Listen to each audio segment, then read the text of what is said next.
about how hard her childhood was. Being the eldest, she had to work through the bones just so that they would have something to eat and to support her siblings in going to school. And while telling me all of these, never has she complained about how difficult their situation then was. Rather, she was happy for how things had turned out. Her siblings are now successful because of her and happy with their families, while she, with her own, us. She was the kind of woman you'd look up to, not only from me, her granddaughter, but also from people who has witnessed her sincerity and dedication to the things she does. Rosita, during her late 50s, achieved many great things. She received an award for being a barangay captain for 20 years in Caloocan City. She was a Sangguniang Bayan member in Pinabacdao, Samar, former president of the Senior Citizen Association, and was later acknowledged and received another award for being one of the most outstanding women in Region 8.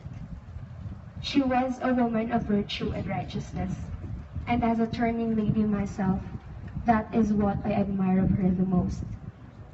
As a mother, she never failed to show her care for her children, just as how she did for her siblings.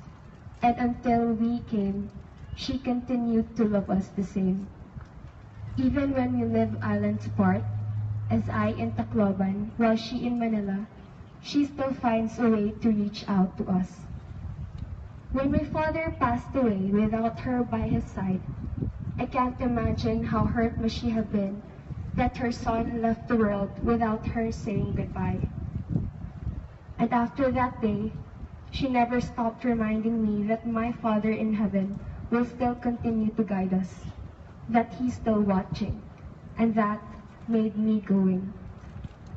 I will never forget those moments where we would just stay home and talk all day, or when she would just go to the garden and water her favorite orchids.